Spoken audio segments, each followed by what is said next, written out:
Well, I guess the Iran war isn't going to be over after all. I'm James Parker, News Talk 820, 93.3 FM WBAP. I'm going to start off reading an email here from Rick. Rick said there's no massive announcement. This is concerning Trump's Iran speech last night. No massive announcement, i.e. boots on the ground, ceasefire or war is over. Just solid, irrefutable truths about the situation and why we're there. Great speech. I'm sure you brilliant libertarians are still demanding a drop-dead body count that will end the war. I'm not demanding a drop-dead body count. The subject, actually, your boy B. O'Reilly was flat out wrong about Trump's speech. So before we go into the details about Trump's speech, Rick is correct. I was kind of leaning toward what Bill O'Reilly said, predicting Trump's speech was going to have either some big announcement like they're stopping the war or there's boots on the ground, because why else would you interrupt prime time for the first time since the Iran war started? So this was Bill O'Reilly 2 days ago. Well, let's take a look at what's going to happen tomorrow night, because it'll be very interesting. President Trump, I've known him 35 years. He doesn't deliver bad news like this. So you can expect a positive speech tomorrow at 9 Eastern. Okay, he's not going to go in and say, hey, we screwed up. It isn't working out. We're not getting what we want. That's not happening. So the president will put a positive face on the situation. He'll run down his greatest hits like he always does. You've heard it before, but he'll reiterate. And then he'll pivot. I'm not sure what the Iranians have agreed to, but they've agreed to something. So he's not going to go on and say, hey, I don't have anything. Thanks for watching, and now back to different strokes. He's not going to do that. So the Iranians agreed to something. But it'll probably leak out tomorrow, I'd say around mid-afternoon, what that something is. Okay, so half right there. There was a glowing review. Everything was positive. He didn't go out there and say we were losing. He just went out there and actually got to it pretty quick. It's about 18, 19 minutes or so. And then we went and watched different strokes after that, and that was all kind of cool, right? I mean, isn't that what he predicted it? May not be right for some. All right, enough of that. So the thing he was wrong about, though, was the very end there. No boots on the ground, no deal. So what was in the speech? It started, not surprisingly, with a nice summary here of what he's accomplished over this, because now we're 4 weeks into this. Evening, it's been just 1 month since the United States military began Operation Epic Fury, targeting the world's #1 state sponsor of terror, Iran. In these past 4 weeks, our armed forces have delivered swift, decisive, overwhelming victories on the battlefield. Victories like few people have ever seen before. Tonight, Iran's Navy is gone. Their Air Force is in ruins. Their leaders, most of them, terrorist regime they led, are now dead. Their command and control of the Islamic Revolutionary Guard Corps is being decimated as we speak. Their ability to launch missiles and drones is dramatically curtailed, and their weapons, factories, and rocket launchers are being blown to pieces. Very few of them left. Never in the history of warfare has an enemy suffered such clear and devastating large-scale losses in a matter of weeks. Our enemies are losing in America, as it has been for 5 years under my presidency, is winning, and now winning bigger than ever before.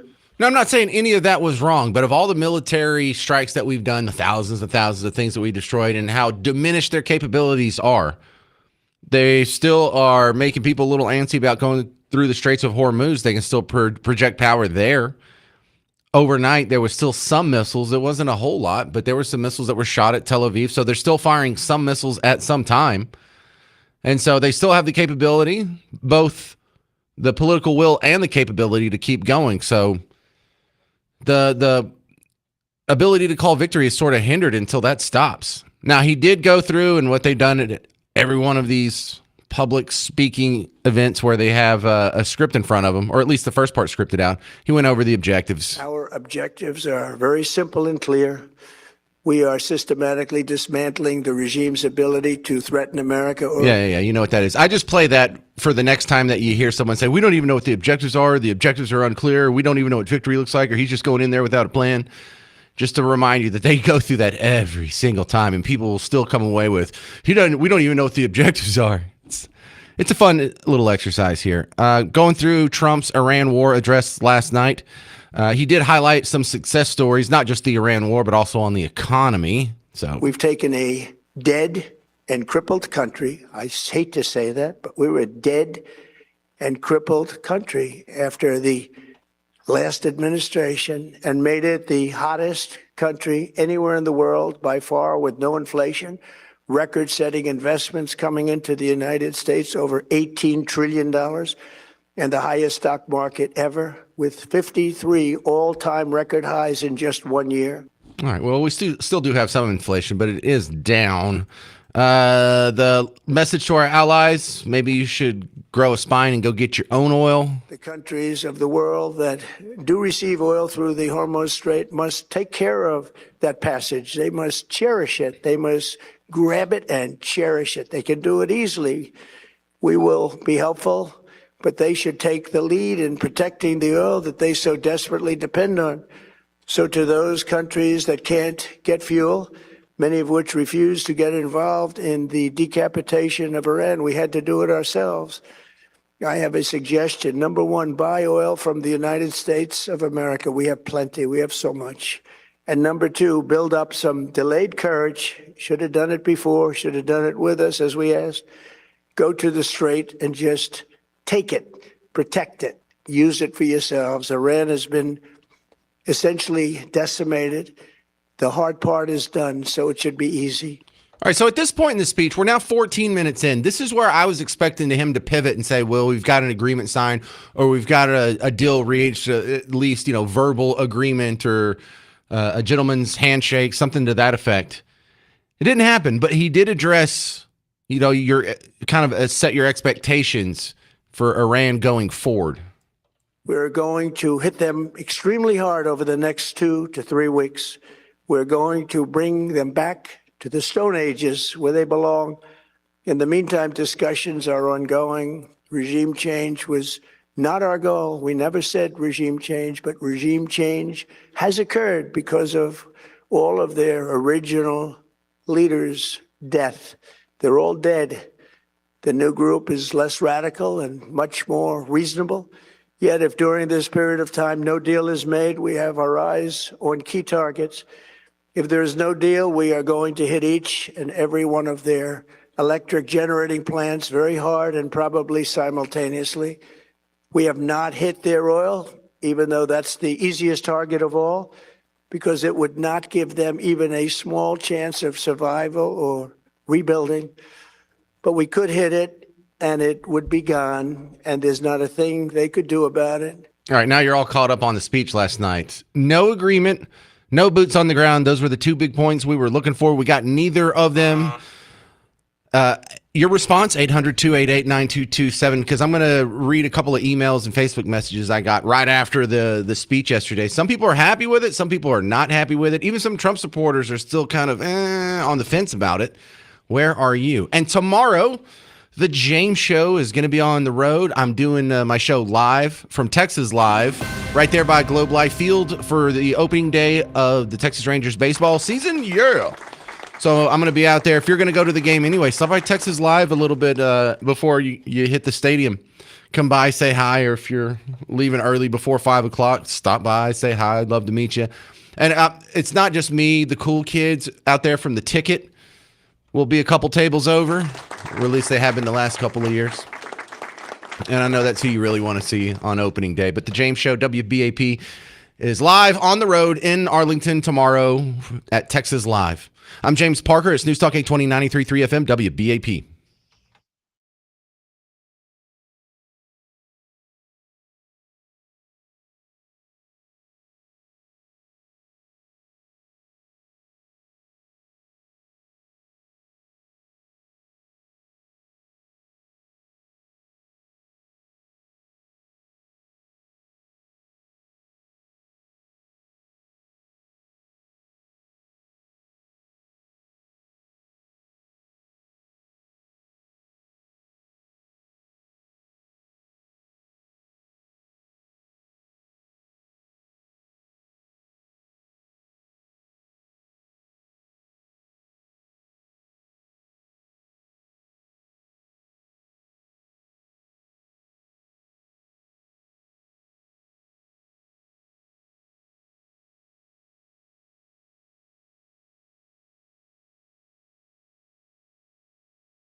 Well, Trump's speech last night sets the table for what we hope is a short timeline. 800-288-9227. I'm James Parker, News Talk 820, 93.3 FM, WBAP.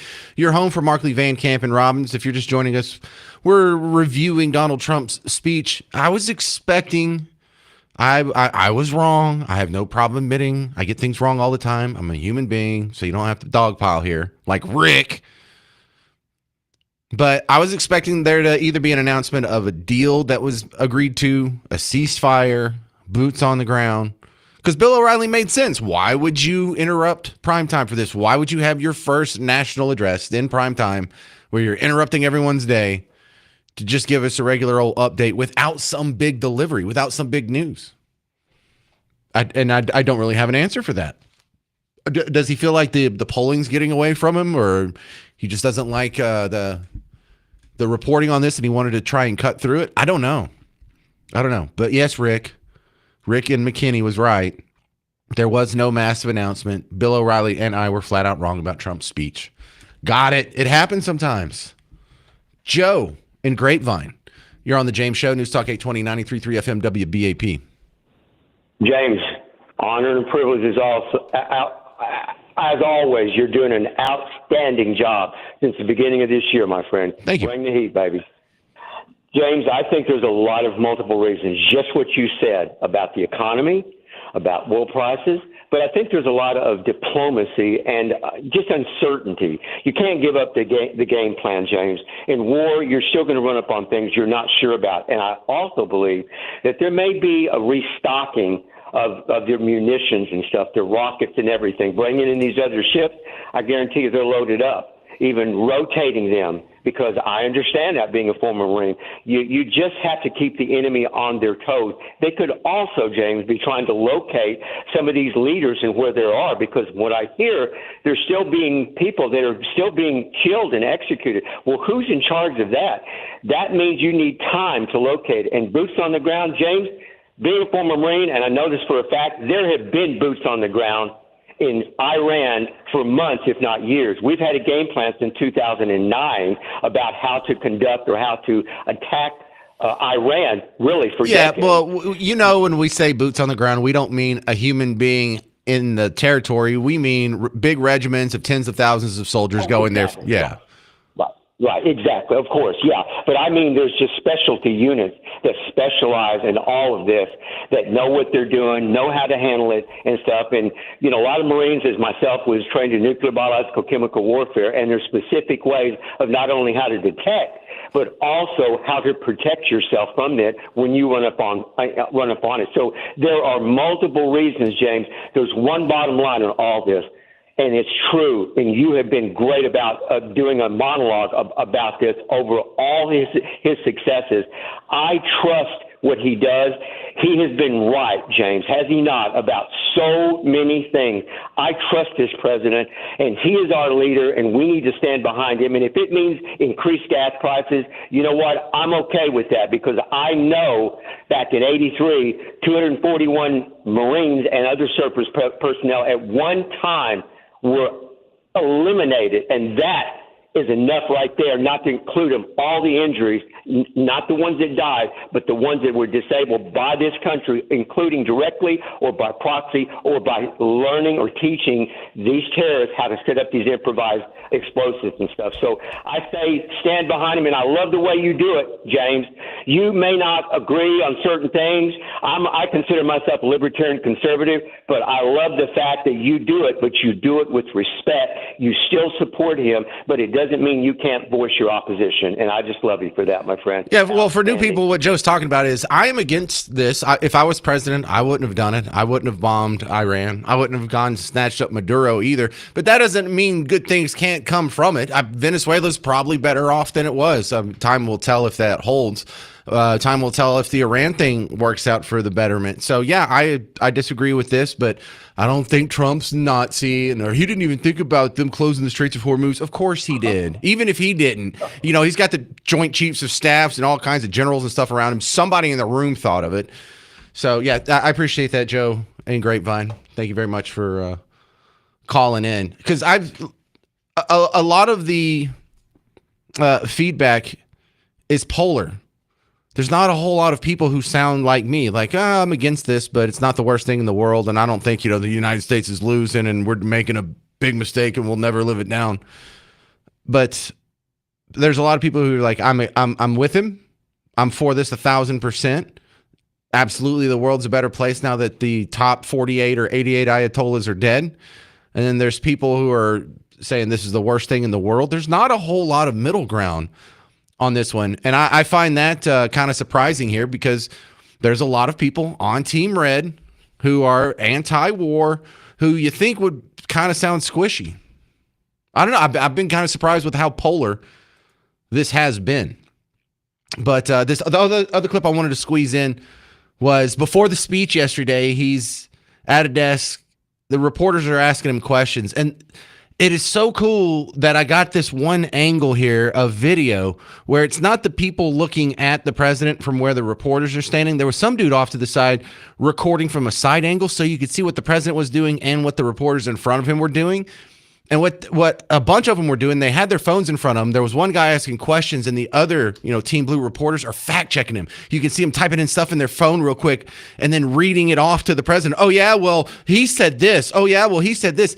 And this one lady starts reading. It was copied and pasted in the comments here. She starts reading from the latest press release from the IRGC. But check this out. This is incredible. Mr. President, the Iranian government threatened a bunch of U.S. companies today in the region, including Google, Apple. With what?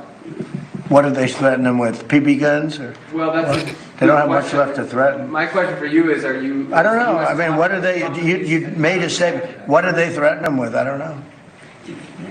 Tell me, how did they threaten them? Well, all I know is that they threatened them, sir. What does that mean? Fair enough. They said something nasty. Is the government in touch with these companies? Are you helping to backstop them? You don't even know what the threat was. What was the threat? I haven't heard it. What was the threat? Now they're looking it Did up. they say they're going to blow them up? They're going to hit them? They're not. See, this other girl standing next to him was looking it up, and now she's going to jump in and try and help. So they're all dogpiling on him at the same time, trying to catch him. They're not going to do? They're not going to hit him with a nuclear weapon. Is it something you're concerned about, sir? No. Iran's IRGC issues a warning that they will target 18 U.S. technology companies if the U.S. continues targeted assassinations of Iranian leaders beginning on April 1st. Those companies include NVIDIA, Apple, Microsoft. Most of those people are dead already. Yeah, Peter? All right, that's awesome. All right, coming up next on the James Show, an update on the Supreme Court case about birthright citizenship. I'm James Parker, News Talk 820, 93.3 FM, WBAP.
I'm not sure we're going to win this birthright citizenship case. I'm James Parker, News Talk 820, 93.3 FM, WBAP. I mean, I think we should. I think, of course, birthright citizenship wasn't in the intent of the people who wrote the 14th Amendment. In fact, we know who wrote the 14th Amendment. We have the records of the debate around the 14th Amendment, and they weren't talking about illegal immigrants. They weren't talking about people who came here. Now, illegal immigration wasn't nearly the topic it was in the mid to late 1800s as it is today. Because as it was pointed out in the Supreme Court hearing, the Solicitor General was pointing out that, when they wrote this, 8 billion people on planet Earth weren't one plane ride away from having an American citizen, right? I mean, immigration back in 1868 when this was written, you had to get on a boat. You had to be on a boat for weeks to get here. It's not like you can just sneak in. It's not like you can just be in one country one day and then all of a sudden you get all the way across the other side of the planet by the end of the day. That's kind of a new thing, but that doesn't change the intent. And so a couple updates on that. Birthright citizenship. First, the Solicitor General, Robert Sauer.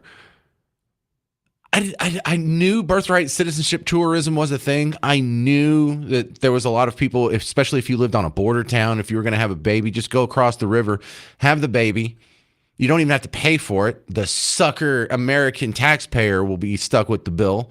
Plus, you'll have a kid that is a citizen. Well, that's nice and convenient if you're our neighbors to the north or south. But if you're China, this seems like a nice loophole to get millions and millions of people who will now forever have access to the hyperpower of the world. You mentioned in your briefing and also this morning the problem of birth tourism. Do you have any information about how common that is or how significant a problem it is? It's a great question. No one knows for sure. There's a March 9th letter from a number of members of Congress to DHS saying, do we have any information about this? The media reports indicate estimates could be over 1 million or 1.5 million from the People's Republic of China alone. The congressional report that we cite in our brief talks about certain hotspots like Russian elites coming to Miami through these birth tourism companies. And I mean, here's the fact about it that I think is striking. Media reported as early as 2015 that based on Chinese media reports, there are 500 birth tourism companies in the People's Republic of China whose business is to bring people here to give birth and return to that nation. Having said all that, you do agree that that has no impact on the legal analysis before us? I think it's, I'd quote what Justice Scalia said in his Hamdan dissent, where their interpretation has these implications that could not possibly have been approved by the 19th century framers of this amendment. I think that shows that they've made a mess. Their interpretation has made a mess of the provision. Well, it certainly wasn't a problem in the 19th century. No, but of course, we're in a new world now, as Justice Alito pointed out, where 8 billion people are one plane ride away from having a child who's a U.S. citizen. Well, it's a new world. It's the same Constitution. It is, and as Justice Scalia said, I think in the case that Justice Alito was referring to, you've got a constitutional provision that addresses certain evils, and it should be extended to reasonably comparable evils. He said that about statutory interpretation. I think the same principle applies here, and I think we quote that in our brief. Thank you. Justice Thomas. Yeah, and Robert, could you not chew ice on the microphone when you're in a hearing? That's terrible for radio purposes. I want to add to that discussion here. Justice Alito was invoking his good friend, former Justice Scalia, and the microwave metaphor. Scalia had an example that dealt with this situation. He imagined an old theft statute that was enacted well before anybody conceived of a microwave oven, and then afterwards someone is charged with the crime of stealing a microwave oven, and this fellow says, well, I can't be convicted under this because the microwave oven didn't exist at that time. And he dismissed that. There's a general rule there, and you apply it to future applications. And what we're dealing with here is something that was basically unknown at the time when the 14th Amendment was adopted, which is illegal immigration. So how do we deal with that situation when we have a general rule? See, now this is the kind of discussions I love here because this is an intelligent, thoughtful discussion that actually bleeds outside of birthright citizenship. This is something that could be used for gun rights. They say the right to keep and bear arms shall not be infringed. Oh, yeah, but the founding fathers only intended that for muskets. First off, the hell they did. They had cannons. They knew what cannons were back then. But secondly, that doesn't apply just to the technologies in armaments that existed when it was written. It was meant to evolve with the times and not to change the nature of your rights. But now it includes other weapons, whether it's not just a sword or a musket or a crossbow. Now you have AR-15s. Now you have all kinds of other shotguns. And did they have shotguns back then? I don't even know if they had shotguns back then. But it applies to sniper rifles or whatever you can come up with. So it's similar to that. And I feel like this is the frustrating part about the Supreme Court. How do you lose this case? How do the people making the case that this has anything to do with immigration, how does that side win this case? That's the frustrating part.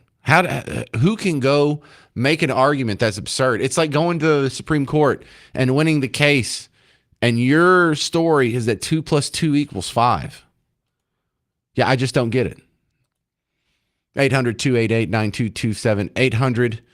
800-288-9227. Coming up next on The James Show, a basketball player you've never heard of just got cut from his team for talking about Jesus too much. I'm James Parker. It's News Talk 820, 93.3 FM, WBAP.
Is Jesus too controversial for the NBA?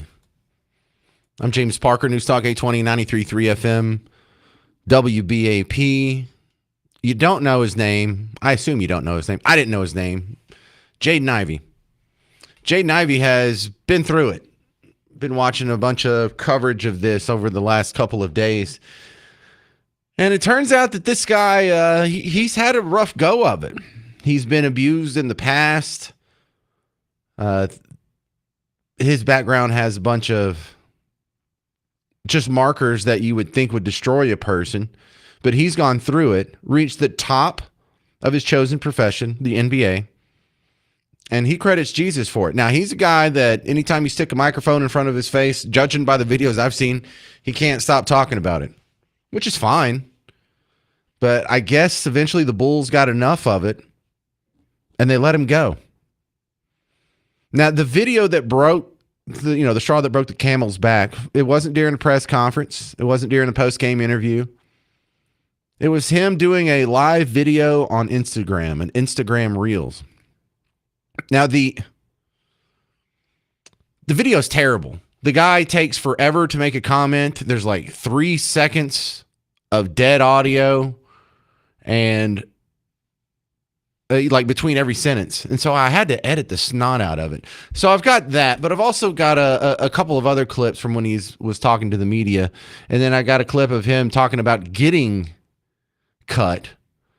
So first, here's a little background on what this guy normally sounds like.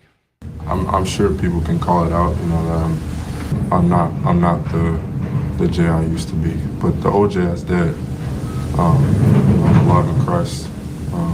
No matter what the basketball setting is, I'm born again, the Holy Spirit. I've been saved by Jesus Christ. No matter what, how many DMPs I don't get to play, or no matter how many points I score, those things are a temporary thing. But Jesus is eternal. He offers forgiveness of sins to those who believe in his name and repent of their sins. And he can free you from all sin. And that's what he's done for me. All right, so that's him just being normal old Jaden Ivey in a post-game sit down. He's in the dressing room. There's a few people, very informal, sticking a mic in front of his face. That's what he sounds like on TV. This is him driving in his car, and the whole video is more than 20 minutes.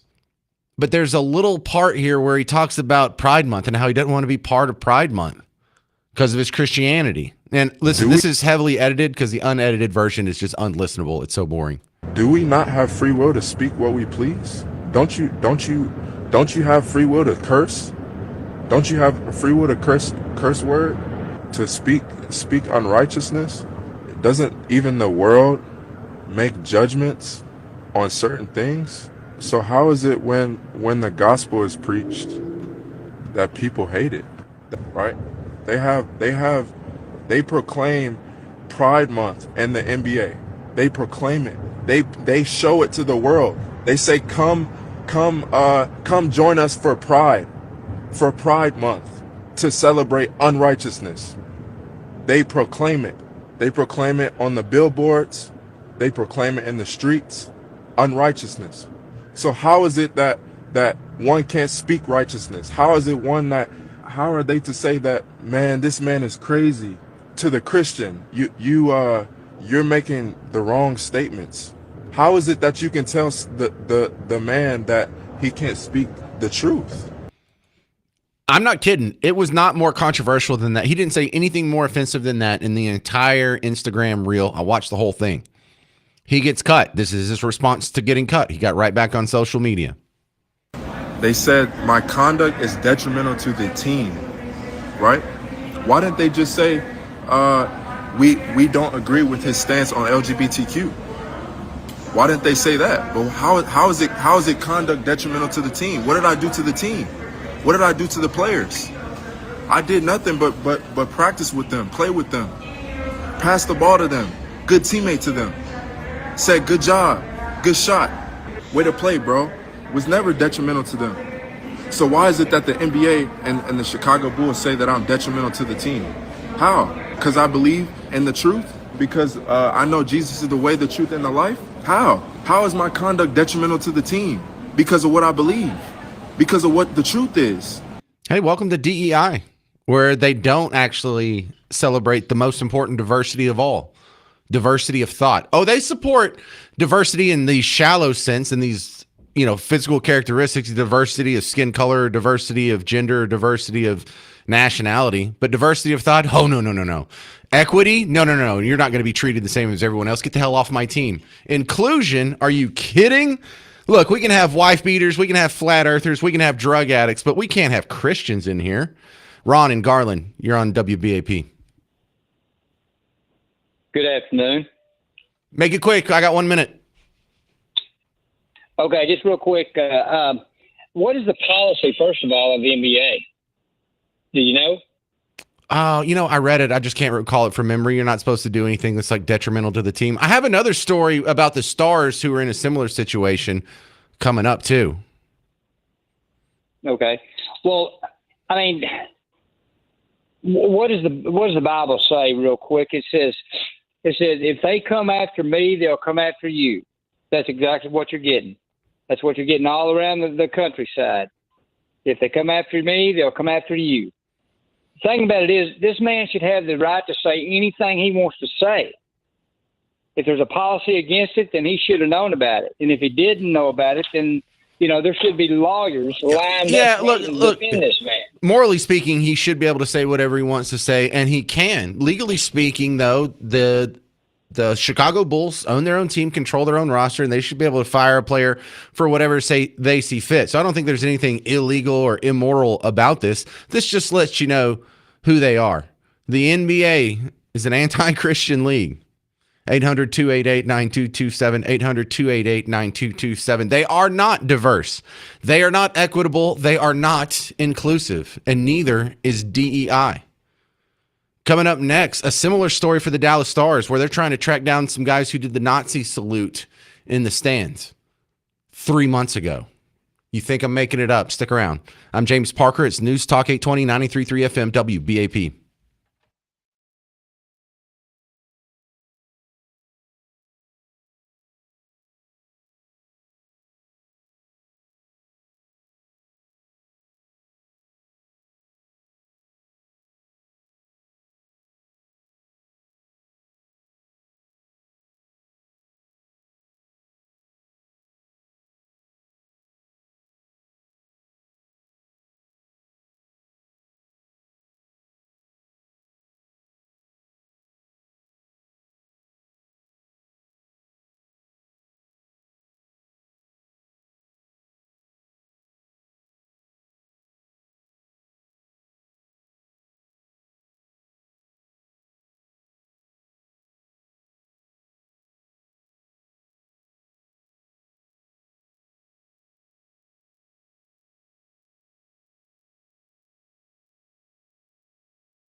So I guess Jesus is too controversial for the NBA. I'm James Parker, News Talk 820, 93.3 FM, WBAP. A guy named Jaden Ivey got kicked off the Bulls for speaking out against Pride Month, and it wasn't an anti-gay rant as much as it was a pro-Christianity rant. Like, why do I have to say all these things that I don't believe? Why do I have to say that, but I can't, I have to celebrate Pride Month, but I can't celebrate my religion? And I want to sort of weave that in here because a lot of people are making the obvious points that you're probably already thinking of. Think of all the criminals, all the wife beaters, all the drug addicts, all the people who've crashed cars and killed people, and they're allowed in the NBA. Ray Rice killed a dude, and he was still allowed to play in the NFL. I mean, think of all of the terrible human... Michael Vick. You remember Michael Vick? He was a quarterback out of West Virginia, and then he went to the pros. He was running a dogfighting ring. We found out in the trial that this psycho had he got his kids a puppy, and because the puppy kept pooping on the carpet, pooping and peeing on the carpet, he told the kids, if the dog does that again, I'm going to get rid of it. If I have to clean up that carpet again, I'm going to get rid of it. Well, the dog did, and he broke the puppy's neck in front of his kids to make a point. Pretty evil stuff, right? He was allowed to play. Jaden Ivey? No, we can't have that. And look, I know this sounds like an exaggeration, but this is what he said out of the Instagram reel that got him fired. It's not controversial. Do we not have free will to speak what we please? Don't you have free will to curse? Don't you have free will to curse word? To speak unrighteousness? Doesn't even the world make judgments on certain things? So how is it when the gospel is preached that people hate it? Right? They proclaim Pride Month and the NBA. They proclaim it. They show it to the world. They say, come join us for Pride Month to celebrate unrighteousness. They proclaim it. They proclaim it on the billboards. They proclaim it in the streets. Unrighteousness. So how is it that one can't speak righteousness? How are they to say that, man, this man is crazy to the Christian? You're making the wrong statements. How is it that you can tell the man that he can't speak the truth? Stars are in a similar situation, but in an other direction. We'll cover that next after we talk to Bill in Dallas. Hey, Bill, you're on News Talk 820, 93.3 FM WBAP. Hey, James, I feel like this is a case of religious discrimination, and he's got a lawsuit. Well, look, I stick by my libertarian principles that the NBA should be able to, any employer should be able to fire any employee no matter what. Now, that runs afoul of a lot of people's civil rights sensitivities, but in the interest of me being consistent, that's not the part that bothers me, the legality of it or the fact that he should have a lawsuit. It's the fact that, but let's just go ahead and let it stand, not sue anybody. Just point out that the NBA will tolerate all kinds of criminals, all kinds of domestic abusers, wife beaters, drug addicts, whatever. But Jesus, no, they can't stand that. I just like to point that out. Yeah, I agree with you, but I think he ought to sue him to make his point. Yeah, maybe so. I think we are too litigious of a society, but sometimes you've got to do it because they're kicking him out for discrimination. If they fired him because he was black, he would definitely sue him. Yeah, that's true there. He'd have lawyers lined up to take the case for free. But exactly. Look, what he should do, what I hope he can do, is go find another team that will actually sign him, and they should go back to Chicago and they should beat the Bulls. That's the only real revenge he's ever going to get in my eyes, Bill. Well, I hope he comes out a winner. All right, well, don't wreck your car. Wait till you hear the Star story, okay? Yes, sir. All right, listen to this. WFAA had the story this morning, and they're leaving out one detail that I'm going to tell you at the end. It's just going to blow your mind. It turns to it, shot, he scores! A 5-1 win at the American Airlines Center was a good night for the Stars, but a shocking one for fan Courtney Ripley. Just disgusted overall. That's not something that I want to see when I go out. She says when the Stars scored, the fans next to her did not cheer the same as the rest of the arena. Like a fist pump motion, like you're almost like you're hammering something into a wall. But this group of men were doing Nazi salutes instead.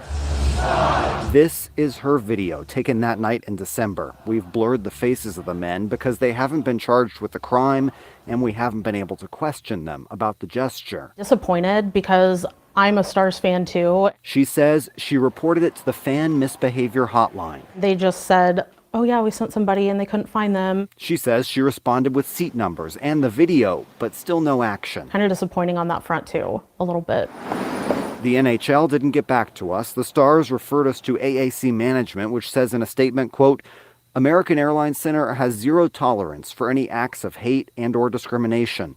As such, we strongly denounce the actions that appear to be depicted in the video footage and are conducting an internal investigation. I would be happy if they banned these 4 men from going to the AAC again. Good Lord. I just don't think that behavior like that is okay or acceptable. And she hopes it doesn't happen again.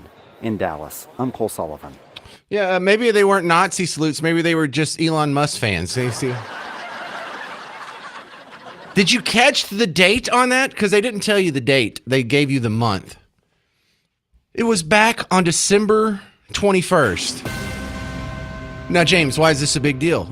Okay, it's not a big deal, but if you go to the Dallas Morning News website right now, it is the #1 story on the Dallas Morning News as of April 2nd. This happened December 21st. You mean to tell me by what journalistic standard is a perceived racial gesture from 3 months ago a top headline? That is how not racist our society is. That is how not white supremacist our society is aligned. Like, you can't even get away with something that you thought was done and you were being secretly filmed. They were in the back row. No one could see them. Except for like maybe 4 people. You mean if you take a video of someone doing what could be perceived as a racist salute 3 months ago, the Dallas Morning News will say, oh, that's great. That's a good story. Let's run with that. The TV stations will jump on it. Oh, look, this is a good story. Some white people did a racially tinged gesture 3 months ago. Almost 4. That's news? Oh, look out, people of color. There's evil white people everywhere. You want to know what else is in the news just from the last couple of days? Do you know there was a 28-year-old man who was shot and killed, Tuesday night? That's 2 days ago. Was it a evil white Nazi? Was it white rural rage? No, it was Antonio Rios Rivera shooting Eric Artea Lerma. Yeah, look out for those white people. We have another shooting here where officers responded to a call on Sunday where a 38-year-old man shot and killed. He wasn't shot by a white guy. The victim wasn't a white guy. There was no Nazis involved. This is actual people of color actually dying in their own neighborhoods.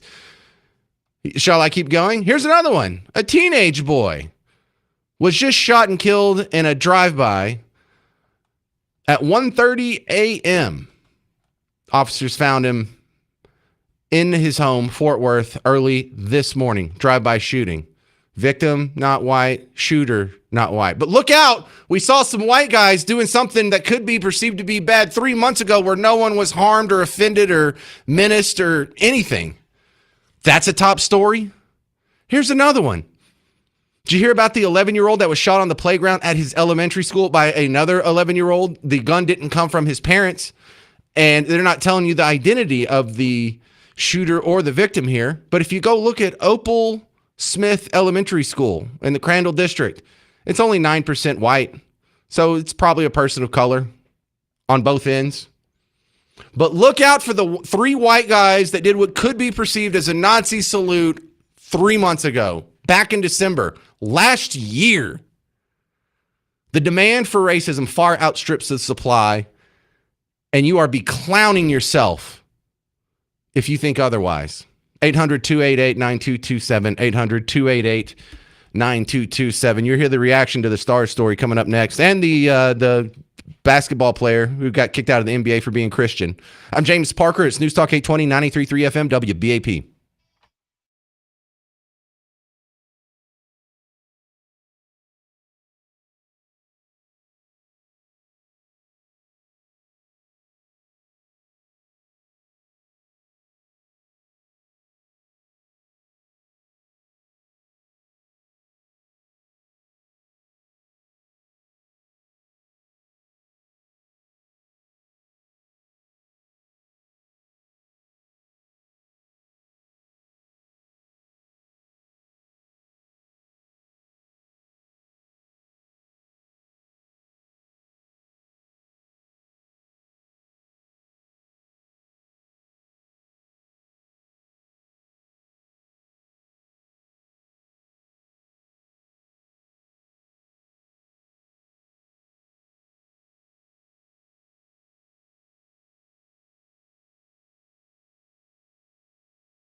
Well, we're trying to solve the mystery of who did what could be perceived as a offensive gesture 3.5 months ago at a Stars game.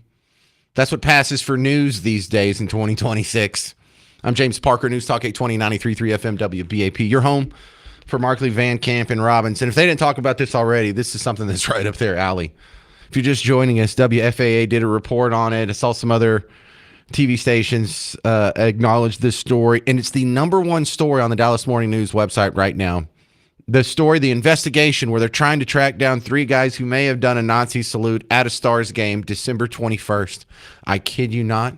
There's a video on it that didn't even go viral. It's just some lady who has a grievance. And look, if you're constantly running with the worldview that this is a white supremacist nation, you know, half of us are white supremacists, Trump supporters are white supremacists, MAGA's white supremacists, and you look out in the real world and you don't see any white supremacy, well, no one's going to believe you anymore. So they have to conjure up these stories, and this one is just pathetic. We're not even sure if it was a Nazi salute. No one even asked them if they're Nazis or what they're doing, or are you doing the Klingon salute? Are you doing the Roman Empire salute? Are you making fun of Elon Musk? Are you even aware of what that looks like to the outside world? Because it's one of the most common gestures in the world. You touch your chest, you stick your arm out. That's it. And so we've got to look out for these guys. Meanwhile, you have a guy that just got kicked off the Chicago Bulls for speaking out against Pride Month. Like, why do I have to celebrate Pride Month? That's not in line with my values. I can't talk about my values, but I have to talk about values I disagree with. That's not cool. And they're like, well, how dare you have a different opinion? Get the hell out of the league. What are we doing, people? Michael in Weatherford. You're on News Talk 820, 93.3 FM WBAP. Well, Bud, I tell you, this is going the same way as the Confederate flag. You got the few running roughshod over the many, and the government's not helping us, and you got these private organizations that are touchy-feely and joining in lawsuits and all that. But I tell you, back in the 70s, early 70s, 71, 72, our football team was doing the Roman salute. The photographer says, hey, everybody wave, and we go, hey, and anything that's not, straight up and down and not, not, and if it's anything close to 45 degrees and not 180, you're a racist, misogynist, and all that stuff. But you watch movies like Jeremiah Johnson. At the very end, the Indian held up his hand 45 degrees and fingers open, saying, I have no weapons, and Jeremiah Johnson way back. So they're same way. So they're going to have to take that movie off. I like to see him do that. Yeah, that's wildly offensive. Well, look, I like to make the analog that I thought you were going to go into at the beginning of your call here when you mentioned the Confederate flag. Because for one thing, the Confederate flag is a Democrat flag. I don't know if anyone's ever made that connection, but another was a Klan. Right. Klans also. Another way of phrasing the Civil War is it wasn't as much North versus South, because there were a lot of people who fought for the opposite side. It was the Republicans against the Democrats, and the Republicans won. The Democrats wanted to keep their slaves. The Republicans wanted to free them. And so the Confederate flag, if it offends you, that's the flag of your political party, Democrats. That is the flag that was almost exclusively representing your ideology. And on top of that, why is the Nazi salute so offensive? Well, because the Nazis were a group of people and an ideology in the early to mid 20th century that segregated the races and oppressed people based on their race, and did not believe in equal rights and civil rights, and were pretty ugly about it, kind of anti-Jewish as well. You could say right, but Michael, you could say that those exact same sentences about the Democrat Party in America. And so if the Nazi salute or any symbolism from the Nazi era, swastikas or the goofy little Charlie Chaplin mustache or whatever, if that's intolerable, why is the Democrat Party tolerated?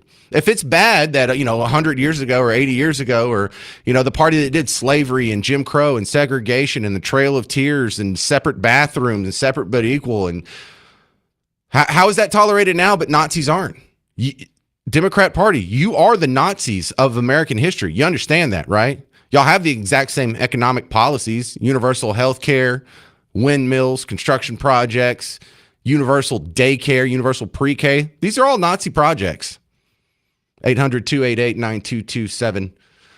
More on the fallout between both the basketball world and the hockey world when it comes to people getting persecuted for their beliefs. I'm James Parker. It's News Talk 820, 93.3 FM, WBAP.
I mean, y'all always knew that sports was woke, but dang.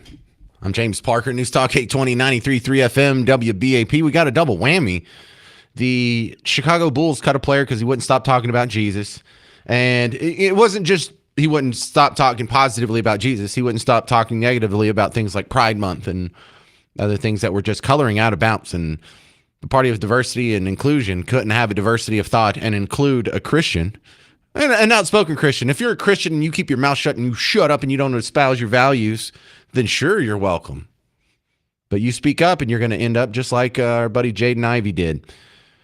On the other side of the coin, the Stars had a game back on December 21st where a lady took a cell phone video of some guys in the section next to her. And after a score, they looked like they were doing what could be interpreted as a Nazi salute. No one bothered to ask them or confront them or have a conversation with them. She just took the video, put it online. Now she's demanding the Stars track them down and ban them, if not charge them with the crime. And if you think I'm making it up, here's the story from WFAA. It turns to it, shot, he scores! A 5-1 win at the American Airlines Center was a good night for the Stars, but a shocking one for fan Courtney Ripley. Just disgusted overall. Like, that's not something that I want to see when I go out. She says when the Stars scored, the fans next to her did not cheer the same as the rest of the arena. Like a fist pump motion, like you're almost like you're hammering something into a wall. But this group of men were doing Nazi salutes instead. This is her video taken that night in December. We've blurred the faces of the men because they haven't been charged with the crime and we haven't been able to question them about the gesture. Disappointed because I'm a Stars fan too. She says she reported it to the fan misbehavior hotline. They just said, oh yeah, we sent somebody and they couldn't find them. She says she responded with seat numbers and the video, but still no action. Kind of disappointing on that front too, a little bit. The NHL didn't get back to us. The Stars referred us to AAC management, which says in a statement, quote, American Airlines Center has zero tolerance for any acts of hate and or discrimination. As such, we strongly denounce the actions that appear to be depicted in the video footage and are conducting an internal investigation. I would be happy if they banned these 4 men from going to the AAC again. I just don't think that behavior like that is okay or acceptable. And she hopes it doesn't happen again. In Dallas, I'm Cole Sullivan. 800-288-9227. This is Jesse in Temple. You're on WBAP. Yeah, I don't even know where to go from that, other than everybody's butt hurt before they get there. But anyway, to the young man, Mr. Ivy, his mother is the head basketball coach, women's basketball coach of the biggest Catholic university in the world. So I'm assuming that the Bulls didn't fire him because he made that statement. They probably fired him because he didn't score enough points. You think so? Because yeah. Well, I mean, he gave him something, and they ran with it. But you know, I don't like it. But well, you don't have if a guy isn't playing well, you don't have to invent a reason to get him off your roster. You can cut guys for performance at any time. You don't need to come up with some silly excuse. No, I don't disagree with that. But yeah, they knew he was a Christian. They knew he loved Jesus when they hired him, when they drafted him. Well, a lot of them do, but they don't talk about Jesus as much as he did, and so they'll tolerate Christianity and Christians as long as you shut up about Notre Dame. So I'm assuming that you got to be Catholic to go to be the head coach at Notre Dame. I wouldn't assume that for a second. Program, yeah. So I mean, they had to know that. So I'm just telling you, I think they fired him because he didn't score enough points. Fair enough. All right, thank you very much. That is Jesse man, listening down in Temple. Appreciate you calling in. Yeah, maybe so. All right, we have a new weight loss drug that has hit the market. It just got approved. WFAA has a story on Fundeo. We're getting just the goofiest names for drugs ever, aren't we? Ozempic, Mounjaro, Fundeo. There's another weight loss pill on the market, the FDA-approved Foundeo. The pill is being manufactured by drug maker Eli Lilly, who also created injectables Zepbound and Mounjaro. The pill will be available for between $149 and $349 a month for patients who buy it without insurance. This weight loss pill comes months after the Wegovy pill was released. Wegovy? All right, I'm trying to keep up with all these. I can't. So here's what we're going to do. Matt Chalmers, the doctor, Dr. Chalmers, is going to come on in the next segment and explain what the heck Foundeo is, if it's safe, how does it compare to all these other ones? Because now we have GLP-1s, 2s, 3s, 12s. I don't know what's going on with all of them, and I'm bringing in a doctor to break it down for you coming up next on The James Show. Dr. Matt Chalmers will be joining us on News Talk 820, 93.3 FM, WBAP.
All right, we got more diet pills than we know what to do with these days. I'm James Parker, News Talk 820, 93.3 FM WBAP. What do they all mean? How do they all compare?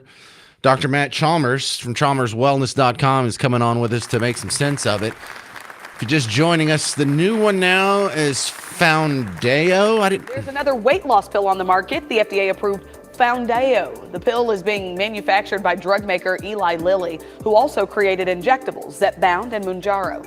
The pill will be available for between $149 and $349 a month for patients who buy it without insurance. This weight loss pill comes months after the Wegovy pill was released. All right, so what's different about this one, Foundeo, versus the other ones, Dr. Chalmers?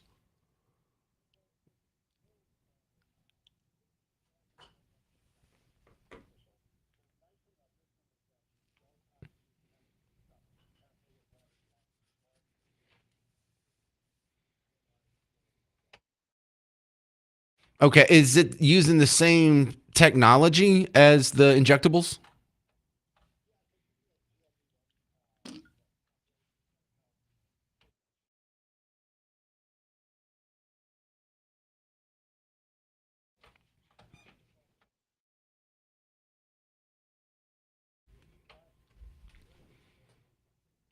I thought glucagon was one of the bad guys in Lord of the Rings or something. So what are the difference between the GLPs? GLP 1, 2, 3?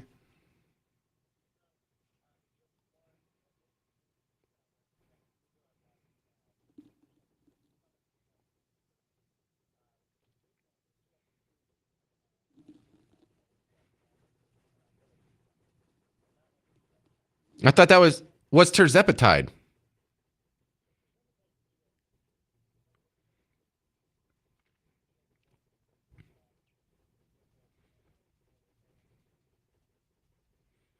Okay. So how do they work different? Do they affect the same receptors?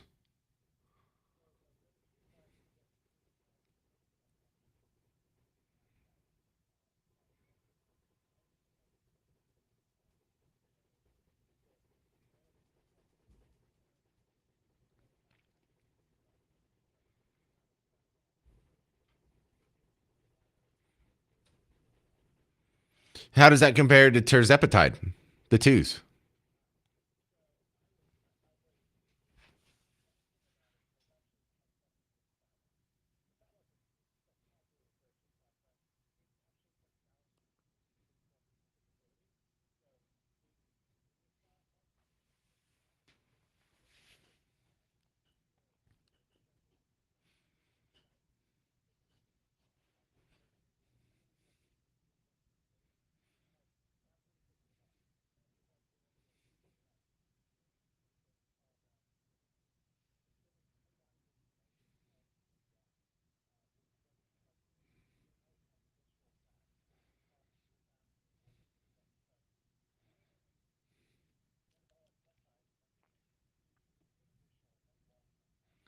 We're talking with Dr. Matt Chalmers. He's a local doctor here with a practice dealing with some of these issues with his patients directly. You have patients who are using the GLPs?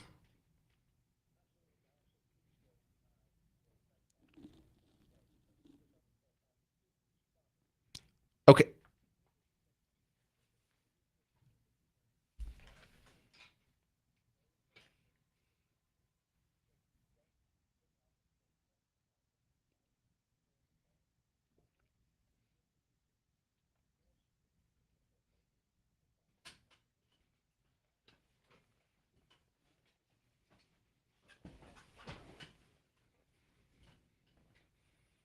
Yeah, Chalmers, we talked about that in the past, and the fact that if you're going to do these, you need to get a specific supplement regimen, and you've put together your own. Is this new one, Foundeo, going to need some supplements to go with it?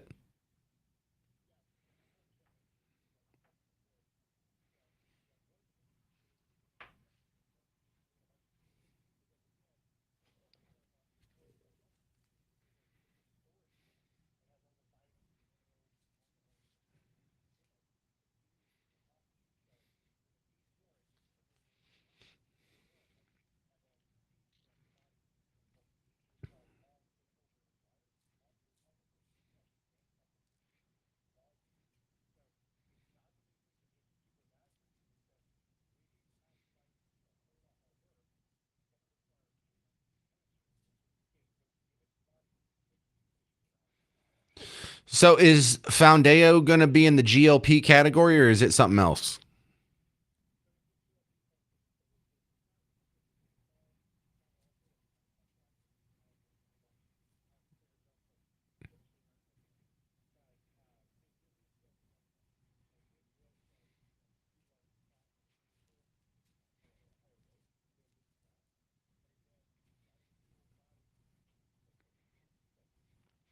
Okay, so other than some of the nutrient deficits, are there any other side effects?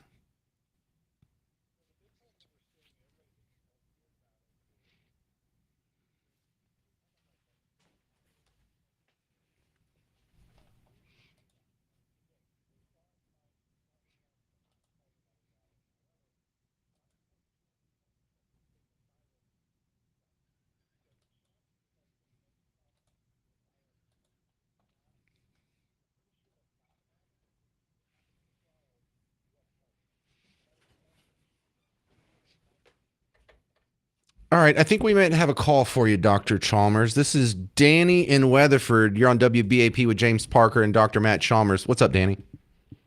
Hey, James. Yes, I really don't have a question to ask the doctor.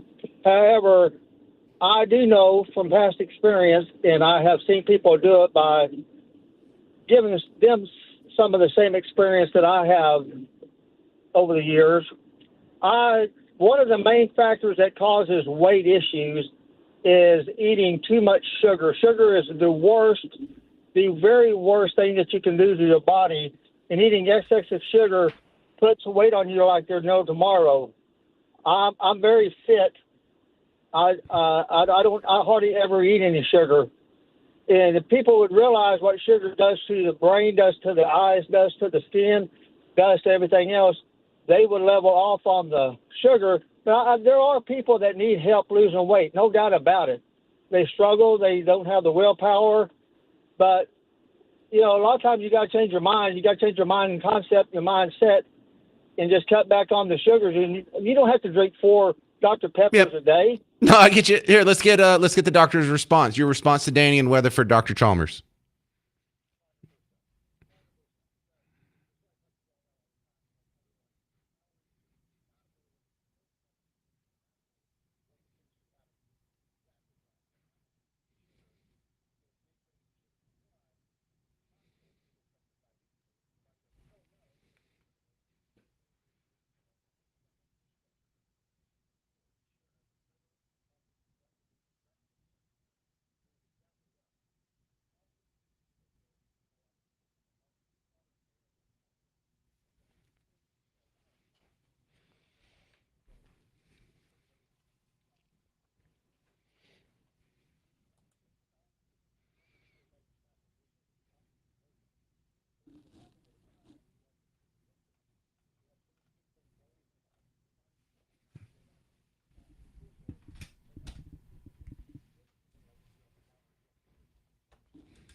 Well, thanks for helping us out with the new weight loss drug, Foundeo. This is Matt Chalmers. Dr. Chalmers' website is chalmerswellness.com. Chalmerswellness.com.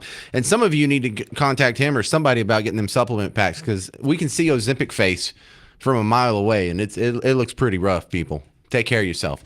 800-288-9227, 800-288-9227. When we return, I've got some good feedback on the story about the Nazi salute at the Dallas Stars, perceived Nazi salute at the Dallas Stars, and the guy who got kicked out of the NBA for being a little too Christian. Coming up next on The James Show. News Talk 820, 93.3 FM, WBAP.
Yes, your favorite sports are woke. All of them. I'm James Parker, News Talk 820, 93.3 FM, WBAP. I know, good to see you too.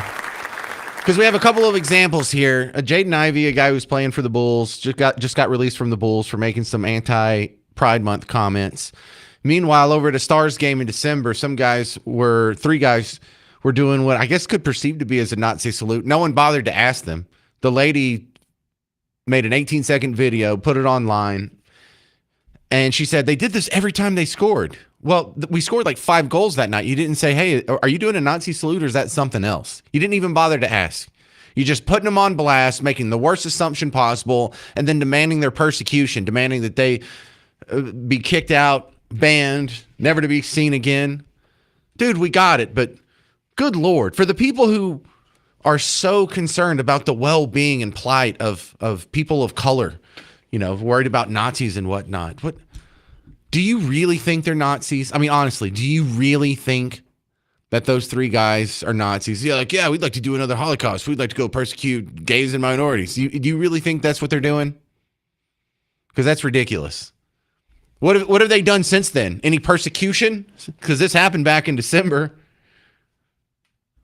Dude, the idea that this is a white supremacist dominated country or this is a racist country is so insane.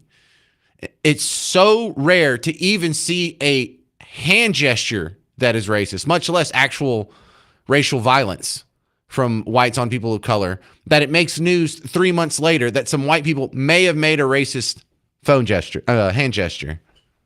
Meanwhile, we have the bodies of dead neighbors of color just littering the streets of North Texas. No big concern about that. Look out for these white guys, though. It's absurd.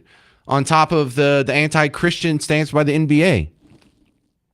I'm going to read you some of the emails and Facebook messages I've been getting after we talked to Ken in Arlington. Hey, Ken, you're on News Talk 820, 93.3 FM, WBAP. Hey, James A., these people that are getting fired for talking about Jesus need to suck it up. 2,000 years ago, Jesus talked about himself, and they killed him. What do you mean they need to suck it up? Just take it in the face? Because even after Jesus turned the other cheek, he still spoke out against it. Yeah, well, and he was talking about himself. Look at the Tim Tebow thing. Tim Tebow talked about Jesus all the time, and he was a decent quarterback, and they got rid of him. Yeah, decent. He did win a playoff game, but yeah. Well, look, you're making a good point there, and the Tim Tebow's a good example to bring up because when Tim Tebow came out and took a knee before football games, he was ostracized. He was doing something evil, and he was just doing that in the name of Jesus. When Colin Kaepernick did it, and his reasoning was that the police are murderous, racist, thug pigs, then that got celebrated, and we're all supposed to do it. Yeah, the double standards are stark there, Ken. I appreciate you calling in. Let me address a Facebook message I got. Who is this? Adam. Adam says, making a fuss over a b-ball player who has been trash since he was taken so high. Poor performance contributes to a job loss. But no, Snowflake has got to make it a DEI type of BS. Trying too hard, my guy. Trying too hard.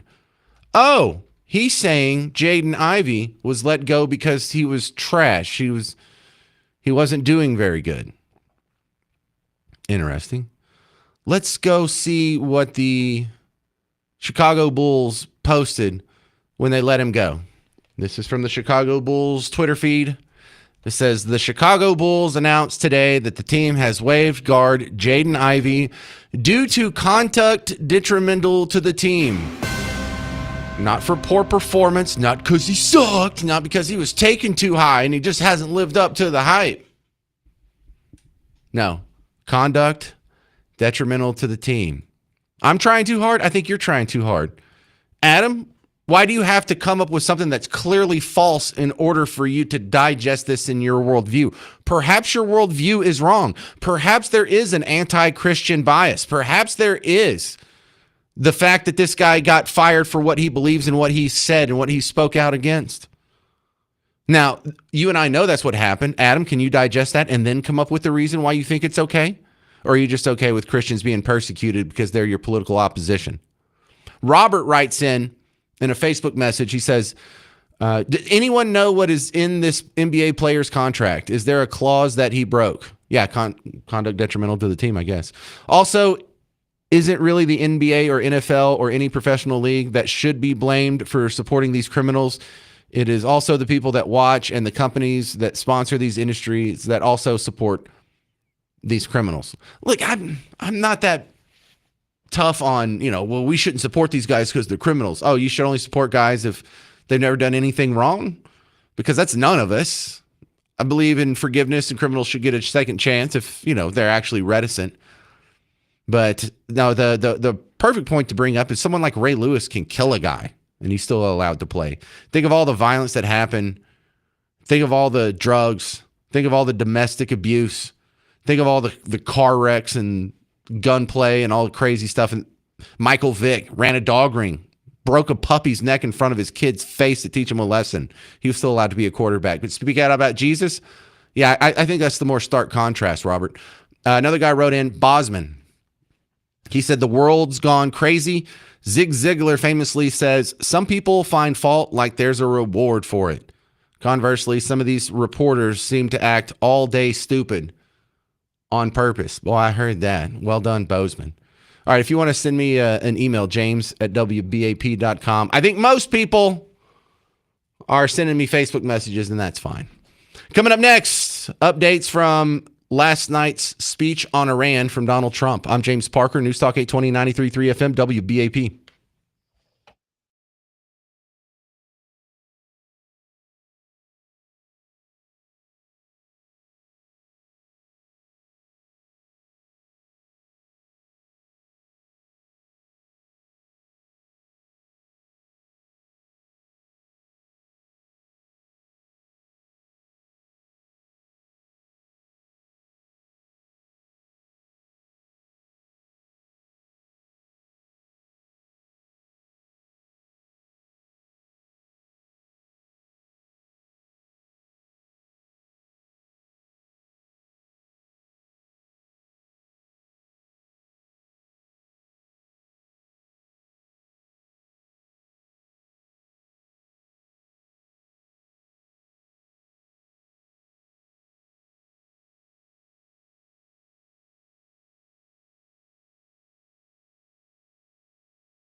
All right, let's get a review of the Iran speech last night. I'm James Parker, News Talk 820, 93.3 FM, WBAP. I started the show with this, but less than 20% of the people listening right now were here for that.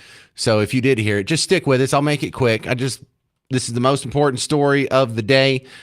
And it's also, I like kind of harping on this because I know it sounds shocking. I was wrong. Oh, some wives out there are like, oh, I wish I could hear my husband say those words just one time. My husband's never said that. I don't mind saying that. I was wrong. I was thinking that there was going to be some big announcement. I wasn't the only one. Bill O'Reilly was predicting it too, that there was going to be something to the effect of, now we're going to get boots on the ground, or we're going to get some sort of escalation, or we've gotten the uranium, or there's been a deal that's reached, a handshake, a verbal agreement, something signed, something along those lines. We didn't get any of that, but we did get a summary of what's been accomplished thus far. He did take the time to, do the thing where you reiterate the objectives. He talked about other success stories going on outside of just the Iran war, with inflation under control and unemployment's under control, and the stock market's made a bunch of all-time highs lately. So the only explanation on why he would take time to do a primetime address, this is the first primetime address to the nation that he's done since the Iran war started. We're now 4 weeks in. The only thing that makes sense is just cutting through the media mess. And for a lot of America that doesn't listen to WBAP and stay as informed as you do, this is really his only chance to get through to those people without it being filtered through media outlets that absolutely hate him. So there was also a part in there where he took the time to tell our allies, go get your own oil. I like that part. And I like the part where he looked forward into what's coming up next, because that sounds kind of promising as well. That do receive oil through the Hormuz Strait must take care of that passage. They must cherish it. They must grab it and cherish it. They can do it easily. We will be helpful, but they should take the lead in protecting the oil that they so desperately depend on.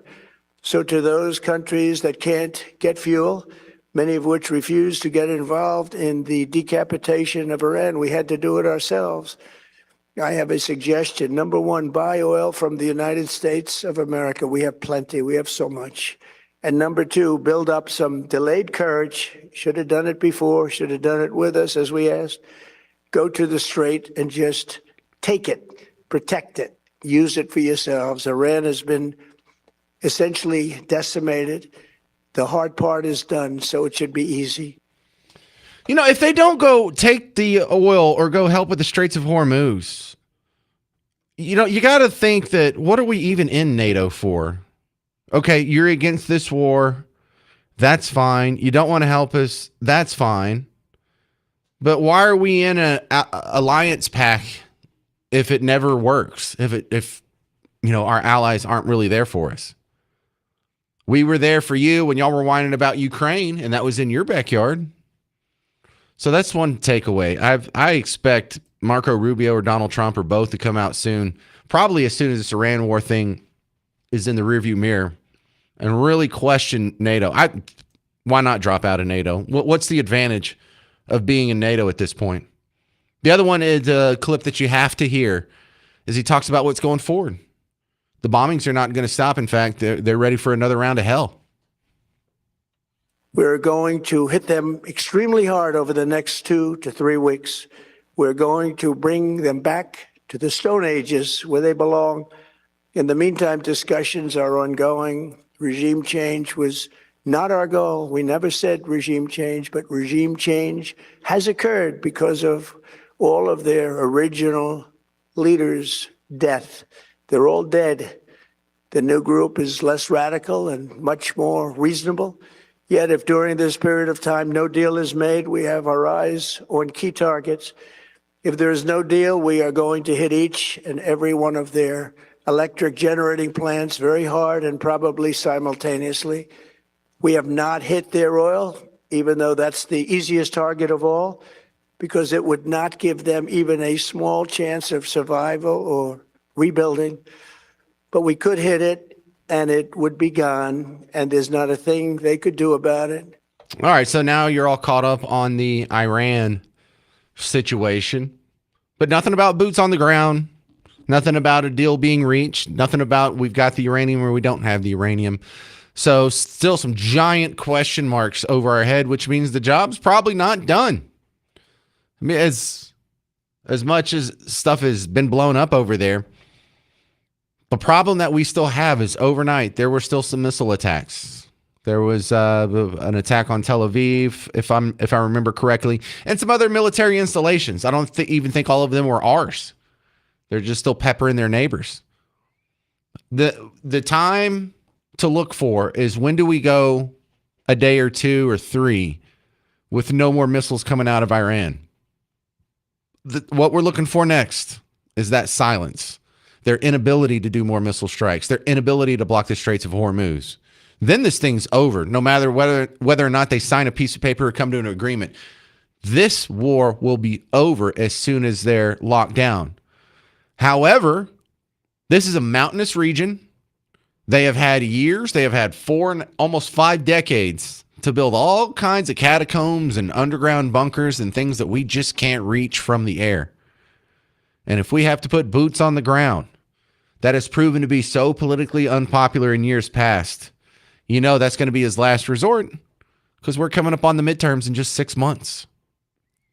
800-288-9227, 800-288-9227. Coming up next, starts looking for a new CEO. I'm putting my hat in the ring. Also, there's a protest for a new data center. Oh, I'm shocked. I'm James Parker. It's News Talk 820, 93.3 FM, WBAP.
I hate Dart. Maybe I should run it. I'm James Parker, News Talk 820, 93.3 FM, WBAP. Show me where I need to put in my application. Dart needs a new CEO. A big decision being weighed today could shape the way North Texans get around as the future of DART hangs in the balance. DART is looking for a new leader to steer the transit agency connecting the region. Well, look, here's the deal. DART CEO Nadine Lee still has 6 months left in her contract. It expires at the end of September, so the transit agency does still have a bit of time to get this figured out. This afternoon, the executive board will meet to discuss strategy for hiring its next leader, as well as talk about whether or not there may be a potential need for an interim CEO until they get someone locked in. But as we know, this is obviously happening at a very rough time for DART. At one point, 6 cities had measures lined up on their May ballots to withdraw from the agency. Then last month, DART struck a deal that would give a significant amount of money back to its member cities that led to Plano, Irving, and Farmers Branch pulling back. But University Park, Highland Park, and Addison still have exit elections planned. Addison is already taking steps to explore what transit could look like without DART. City leaders there just approved a 6-month contract with Via, an on-demand and paratransit provider, to use existing DART stations to connect people to businesses and retail hubs as they weigh other options. It is something that Plano has also been looking into. And all of this is happening with the World Cup getting closer. In fact, officials say the final transportation plan for that should be released here within the next 2 weeks. And if those cities do, in fact, decide to leave DART, it could add another layer of uncertainty during this really critical moment. I'll send it back to you in the studio. No more DART. Just forget it. What is this fantasy that we've got to have an action plan for the World Cup? Why? Well, they're going to be a bunch of people in town to go to a sporting event. That happens every weekend in the fall. That happens over and over and over.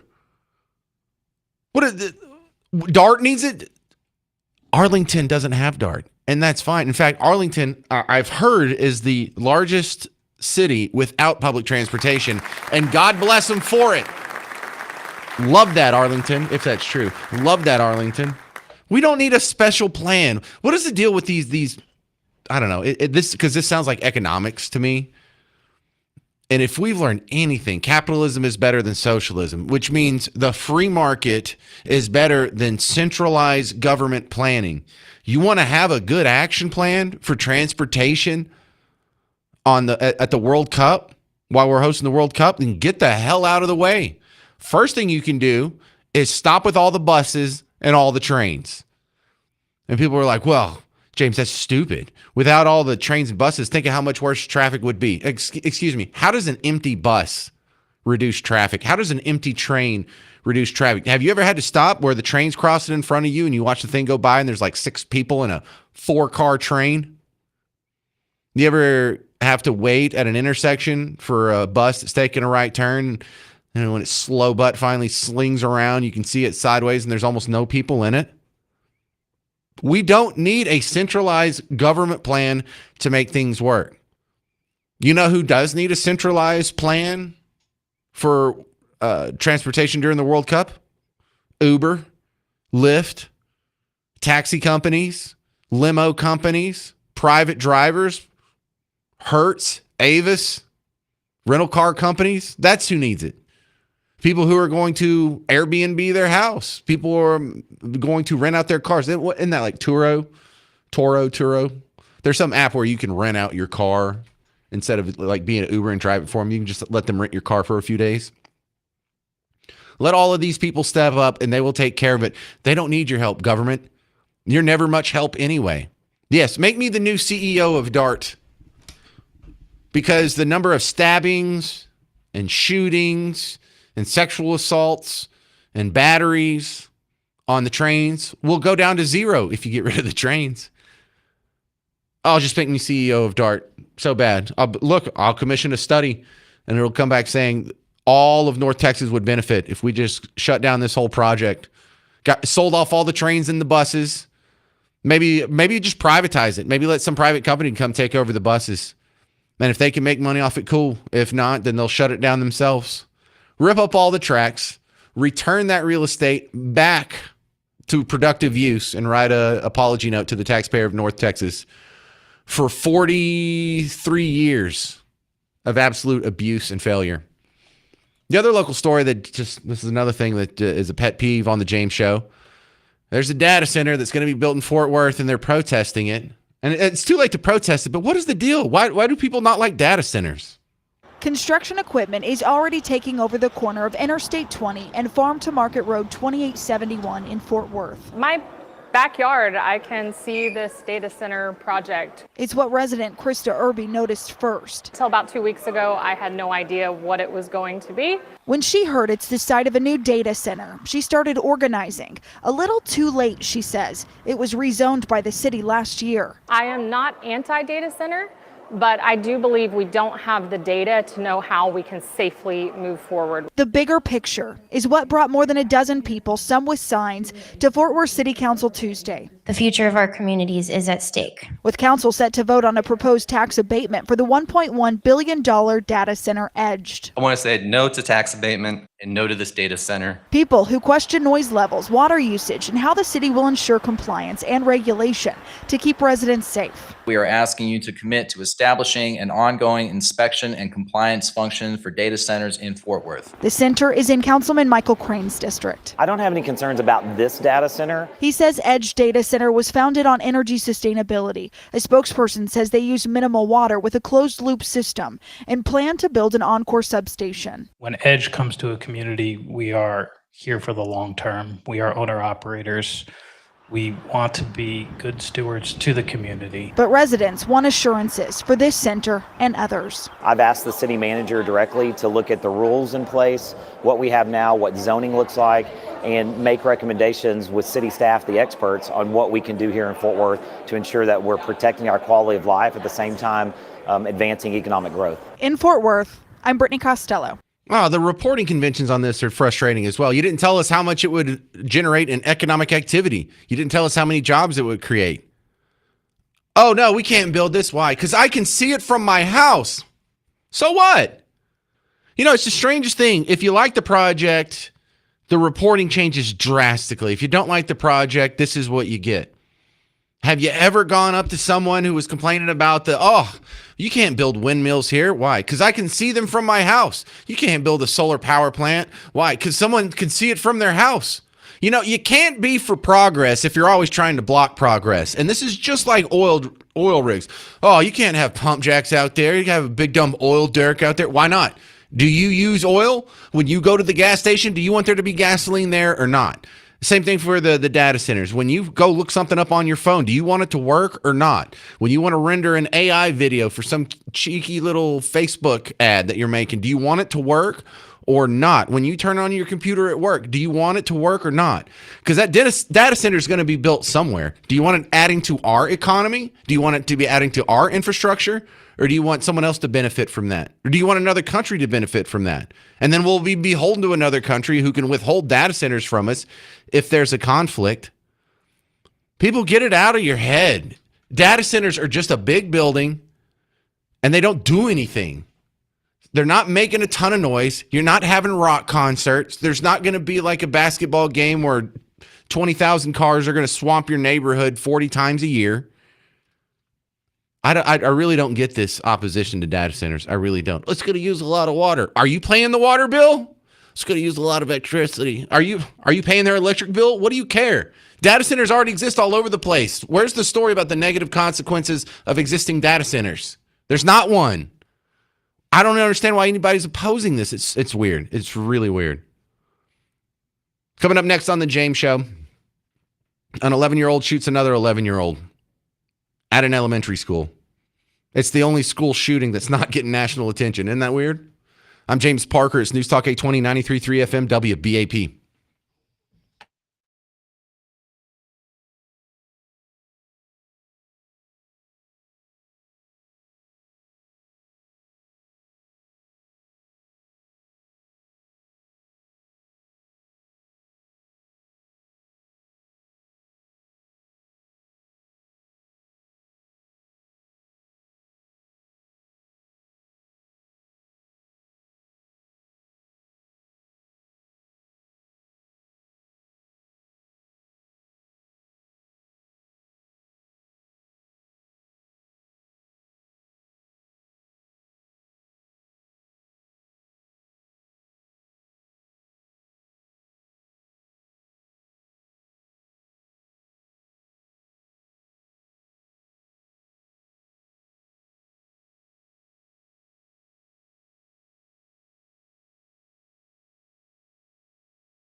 How, how.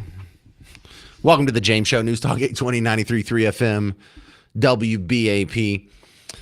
So, an 11-year-old shoots an 11-year-old. It's at an elementary school. School shootings are supposed to be a big deal.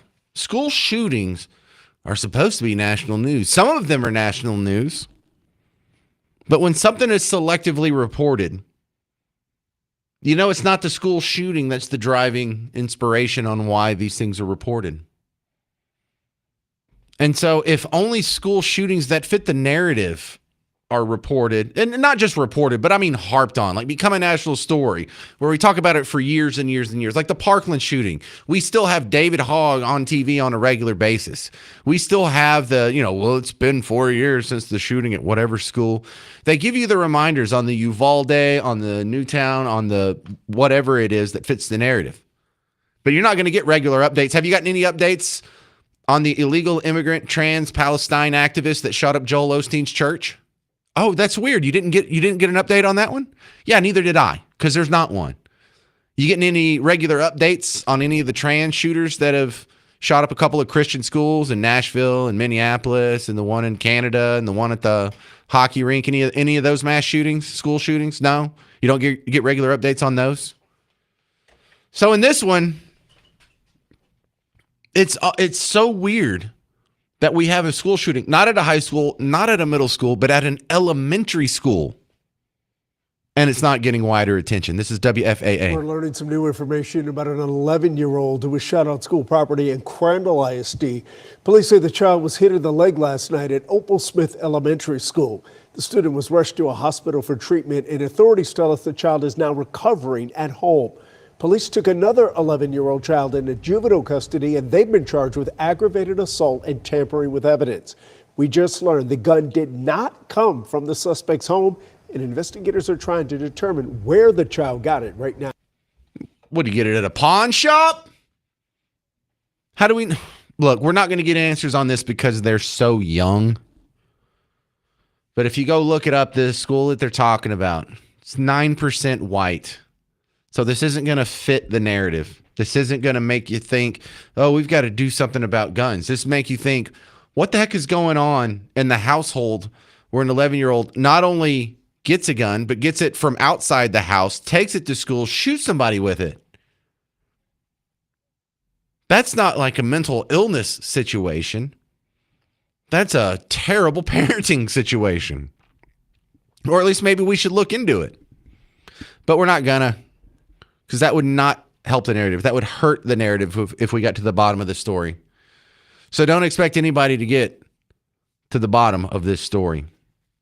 Hey, coming up tomorrow, it's a special event, opening day for the Texas Rangers. I'm going to be out there broadcasting live. Next to Globe Life Field is an awesome, I feel weird calling it a bar. It's a complex, really, with like 8 bars in it. It's called Texas Live. And it's got giant rooms with giant TVs and different setups. It's fantastic. And I'm going to be down there. The ticket's going to be there. I think country stations are going to be there too. But it's opening day for baseball. So I'm going to be hanging out live from 2 to 5. If you're already out in Arlington, especially if you're going to the game already, just show up a few minutes early. Stop by Texas Live. Come say, it doesn't cost anything to go in. There's not like a cover charge or anything. Or if you go to the game and you stay through like the 7th inning and the Rangers are getting blown out, or you just got to leave because, hey, it's, it's getting late. Stop by Texas Live. Come say hi. I would love to see you. I would love to meet you. Also, we have the date set up for the next Parker's Pour. That next one is going to be April 16th. And same place for this one, Whiskey and Rye, Omni Fort Worth Hotel. The third Thursday is called. If you want to get in on the first, second, or fourth Thursday, we're looking to sell some more Whiskey and Rye or some more Parker's Pours events. But this one's going to be special because it just so happens that for the one that's coming up 2 weeks from today, we're going to have a special guest, Miss Parker. Hi, Miss Parker.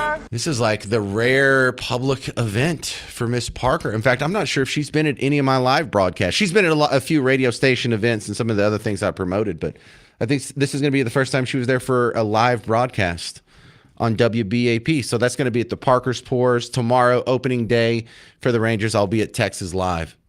In the meantime, go ahead and stick around. Mark Levin's coming up next.